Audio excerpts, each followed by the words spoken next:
para poner este tiempo en las manos del Señor. Bendito seas tú, Señor, Dios nuestro, Rey del universo, Padre eterno y Príncipe de paz. Te damos gracias, Señor, porque tú nos has redimido y porque tú has enviado a tu iglesia al mundo a dar testimonio, Señor, de ti, de tu palabra, de tu amor y de tu misericordia.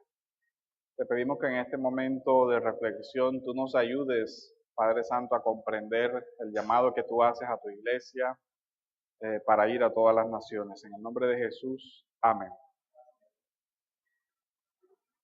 Juan, en el capítulo 13, que se extiende ese discurso que podríamos decir que es un discurso de despedida del Señor en el contexto de la cena, precisamente de la cena del Señor. En el capítulo 13, versículo 1 dice: antes de la fiesta de la Pascua, sabiendo Jesús que su hora había llegado para pasar de este mundo al Padre. 13:1, Juan capítulo 13, versículo 1. Habiendo amado a los suyos que estaban en el mundo, los amó hasta el fin.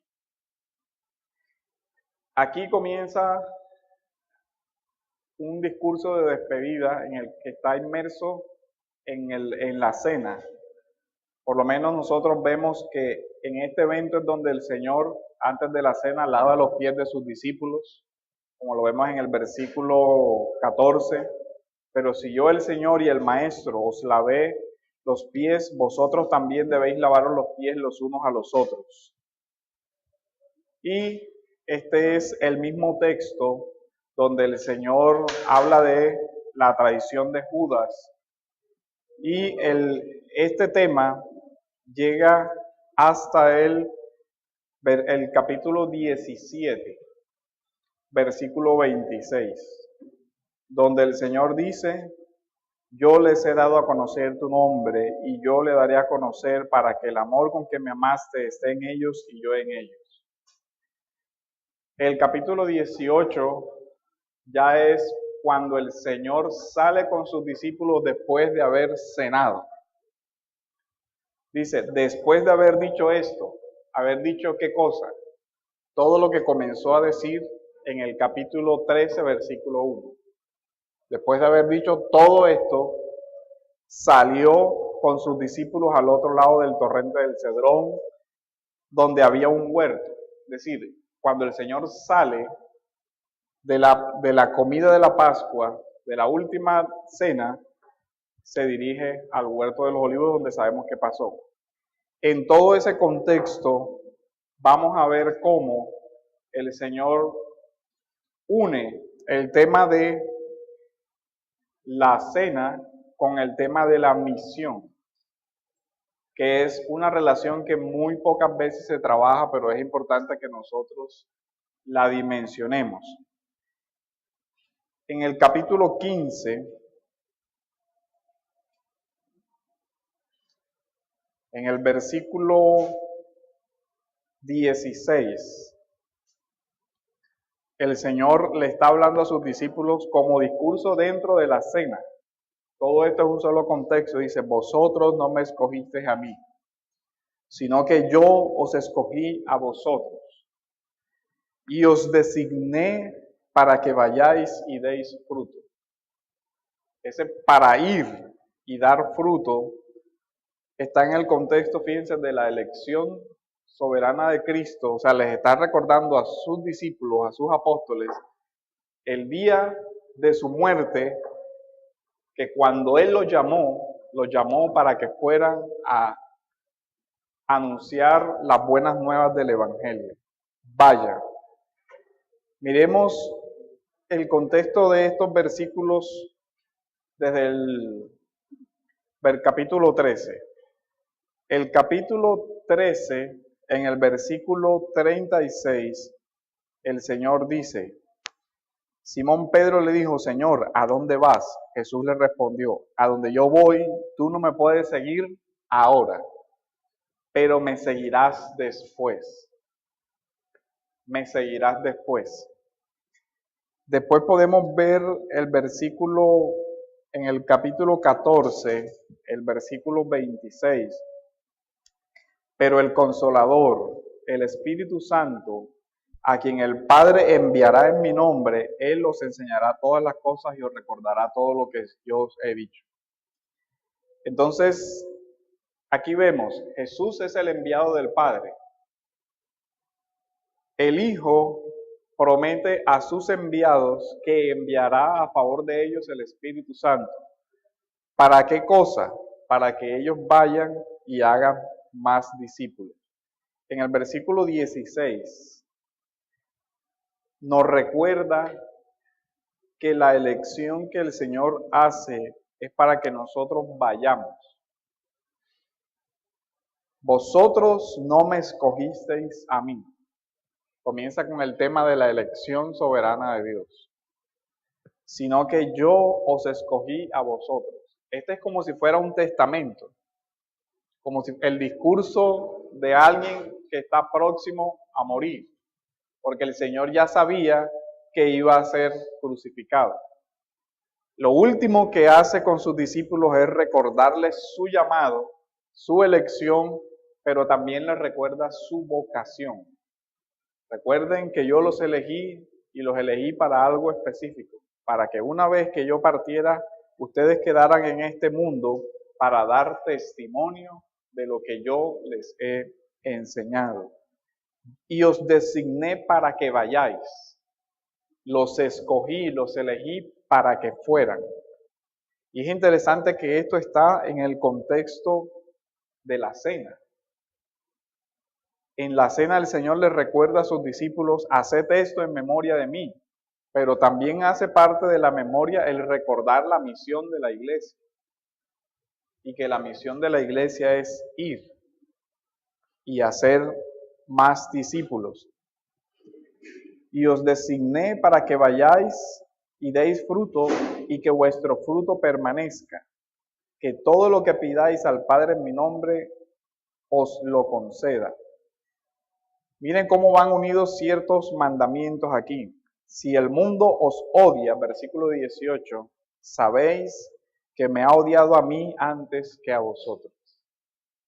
Ahí comienza toda una declaración misionera. Ustedes están viendo que el mundo ha expresado su odio contra mí y ese odio se concretó en la cruz.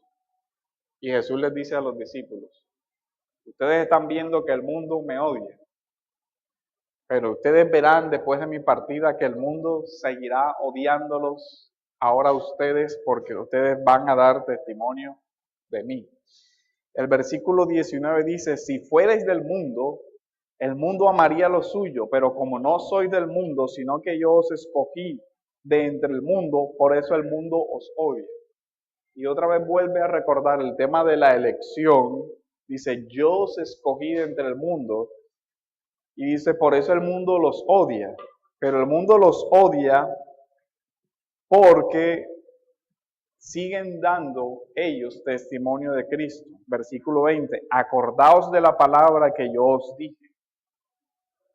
Un siervo no es mayor que su Señor. Si me persiguieron a mí, también os perseguirán a vosotros. Si guardan mi palabra, también guardarán la vuestra. Si guardaron mi palabra, también guardarán la vuestra. El Señor, antes de despedirse, les dice a sus discípulos, ustedes no pueden esperar que el resultado de su misión sea diferente al resultado de mi misión. El Padre me envió al mundo y el mundo me ha odiado y el mundo ha matado al dador de la vida, como lo dice Pedro en Hechos. Y yo, como el Padre me envió, también os envío a vosotros. No esperen que el resultado de su misión sea diferente al resultado de la mía. Si el mundo a mí me persiguió, a vosotros también os perseguirán. Pero cuando el Señor les dice, para eso los he designado. Lo que implica que nosotros no solamente en la cena estamos recordando el sufrimiento de Cristo, sino que también estamos anunciándolo hasta que Él vuelva. Es algo que está muy unido. Mateo nos habla de esto y ya hemos abordado algo sobre la dimensión escatológica de la cena. En el capítulo 26, en el versículo 29. Y os digo que desde ahora no beberé más de este fruto de la vid hasta aquel día cuando lo beba de nuevo con vosotros en el reino de mi Padre. Es un anuncio de aquel día escatológico cuando el Señor vuelva. Pero implica también que cada vez que la iglesia se reúne para la cena del Señor, está anunciando su fe en aquel día. Y cada vez que la iglesia hace eso, eso también es un testimonio para el mundo de que hay una esperanza diferente. Y eso también es un testimonio para el mundo de que sus obras serán juzgadas. Ese es suficiente motivo para que el mundo nos odie. Y esa es una conciencia que tiene que tener el discípulo. El Señor nos llamó a eso. Y también el memorial de la cena anuncia también la necesidad de una misión. Somos llamados a dar ese testimonio en el mundo, ir y dar frutos. Vayan es una palabra que aparece muy seguido. Juan 6, en el versículo 51.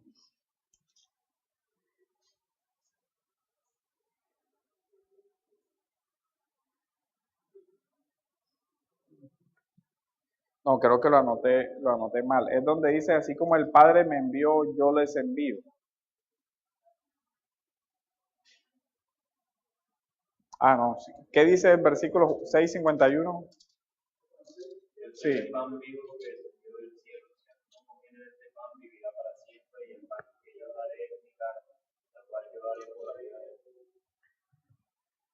Yo soy el pan vivo que descendió del cielo.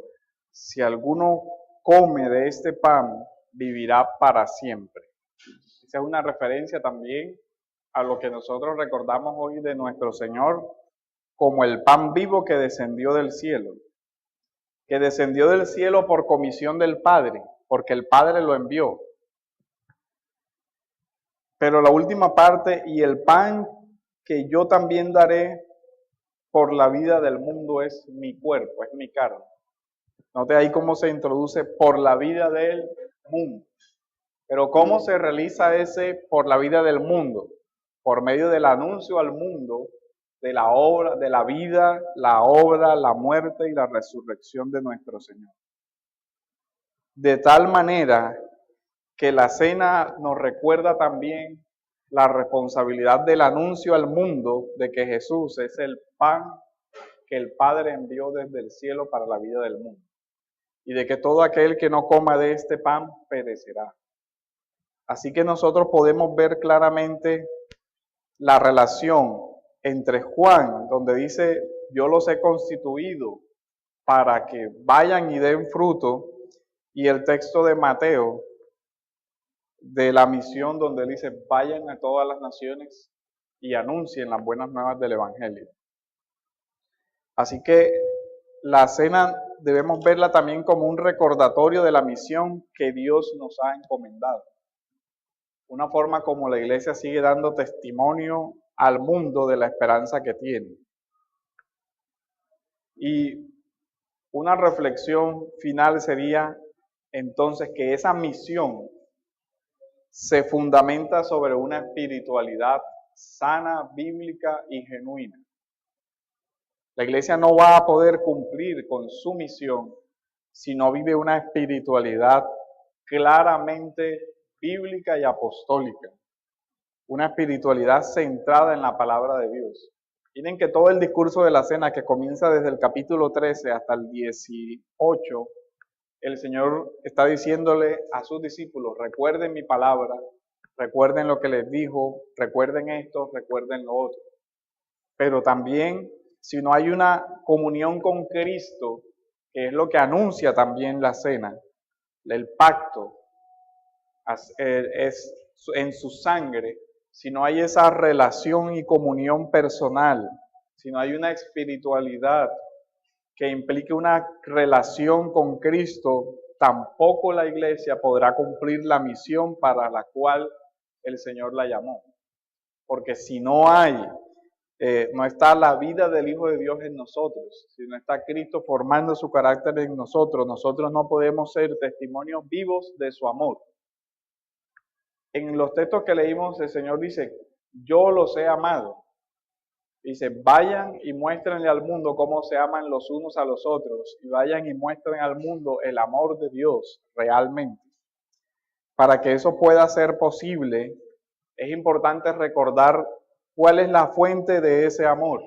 Pues la fuente de ese amor es la muerte y la resurrección. La muerte de ese amor es la vida y obra de nuestro Señor Jesucristo.